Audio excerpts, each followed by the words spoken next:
Good afternoon. Today I'm going to be presenting on my term topic for class.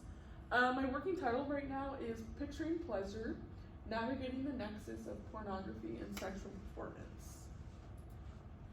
Just to give a brief overview of what I'm going to be talking about today, I've been researching the potential negative effects of porn consumption on one's sexual performance. The effects on sexual performance that we'll be looking at today include arousal, orgasm, sexual self-esteem, and just overall sexual satisfaction. I will also be acknowledging, as well as some of the articles we'll talk about, the psychological and social risks of frequent porn use, such as desensitization, relationship strain, and porn addiction. The first article we're going to look at is by Wright. It was published in 2021. And some of their findings show that exposure to porn has been associated with potential complications related to achieving orgasm, as individuals may experience heightened sexual insecurity stemming from idealized portrayals within such media. Women are susceptible to experiencing sexual dysfunction because of consuming objectifying depictions and adhering to the standards propagated by pornographic content. Likewise, men often face pressures, and these are induced by unrealistic representations prevalent in porn. Although the proportion of affected individuals may constitute a minority, the correlation between porn and adverse sexual outcomes remains statistically significant. Big words. Consequently, it is imperative to acknowledge the detrimental effects of porn to foster the development of healthier attitudes towards sexuality within society. The article by Wright has this figure, and by looking at this figure, we can see that porn consumption frequency is positively linked to sexual insecurity. It also shows that partner pressure to view porn is positively linked to sexual insecurity. And then that sexual insecurity significantly predicted orgasm difficulty.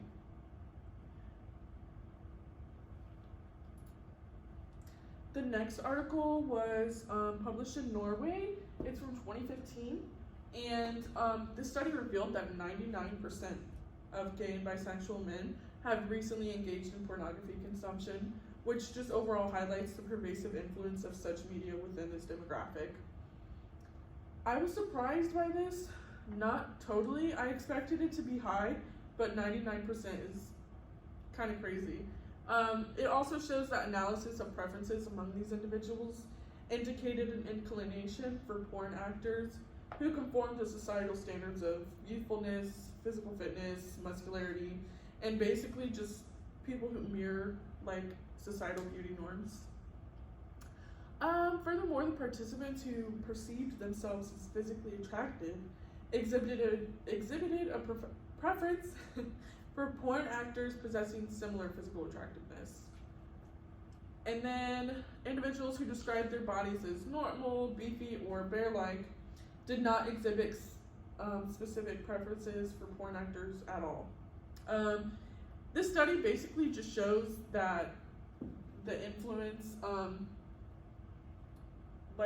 beauty ideals influence porn actor preferences, and this kind of can affect the self-esteem of people who do watch porn.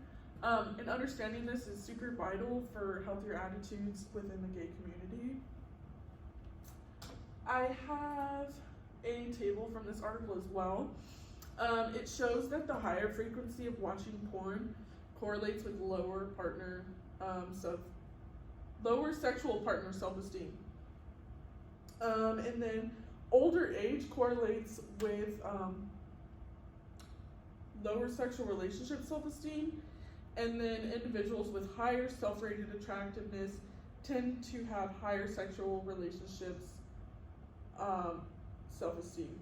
And the correlation for that finding was 0.65, and then the p-value was 0.001. For our next article, this one was published in 2023. Some of their findings were that the prevalence of internet porn consumption is on the rise, obviously, and this is particularly true among males and has been associated with compulsive sexual behavior.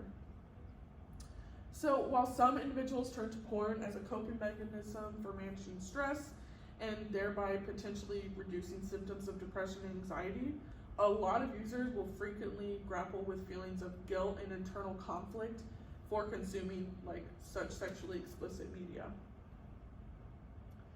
However, excessive consumption of porn can have detrimental effects on mental health, including increased feelings of dysphoria and overall just a depressed mood. So recognizing and comprehending this link between porn and mental health outcomes is paramount for informing effective interventions aimed at addressing problematic use and just promoting overall well-being. And engaging in joint porn viewing is the wrong one. Okay. This next article was published in 2017, and it shows that engaging in joint porn viewing has shown to enhance both sexual satisfaction and relationship harmony among couples. This was somewhat surprising to me. Research suggests that individuals with a secure attachment style tend to experience higher levels of sexual satisfaction, whereas feelings of insecurity may undermine the satisfaction. Interestingly though, individuals with secure attachment styles maintain their sexual satisfaction even when engaging in shared porn consumption. However, for those with an insecure attachment style, managing interpersonal dynamics becomes essential in maintaining satisfaction within the relationship, particularly in the context of joint porn viewing. So, the importance of recognizing this, it really just shows that it's important to address interpersonal dynamics and foster healthy and fulfilling relationships between two partners. I have a table from this article as well. Some of the things that I gathered from it was that age, sex, and cultural background, and the number of partners someone has does not significantly affect sexual satisfaction. Porn consumption and anxious attachment style do not significantly impact sexual satisfaction as well.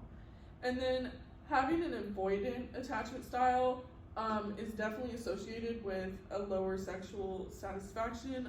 The p-value for this was 0.001. There's a significant three-way interaction between porn consumption, avoidant attachment style, and its squared term, indicating a nuanced relationship. While individual factors may not directly influence sexual satisfaction, the interplay between porn attachment styles and avoidant attachment styles is crucial. And just to kind of briefly summarize what we went over today, porn consumption linked to sexual insecurity and unrealistic standards. Partner pressure worsens insecurity, but it also affects orgasm. LGBTQ plus individuals are influenced by porn beauty norms, and this impacts their sexual self-esteem. Excessive use and watching of porn can lead to lower partner self-esteem and mental health issues. And then viewing porn jointly with your partner can boost satisfaction. Attachment styles affect dynamics, especially the avoidant attachment style. Thank you. Any questions? Yes. What would you say the difference is between couples who watch porn together or individually? Yeah, so I did kind of briefly talk about that in one of the articles. It talked about watching porn together can help foster your sexual relationship with your partner. But I would say watching porn separately is a completely different story, which is why that statistic was kind of surprising to me. When you watch porn individually, I feel like that is just kind of a recipe for disaster in a lot of cases. It can lead to, you know, jealousy, insecurity, that kind of thing. A lot of relationships, you know, will have one partner who has a porn addiction, and that can greatly like negatively impact that relationship, and lead to a lot of issues.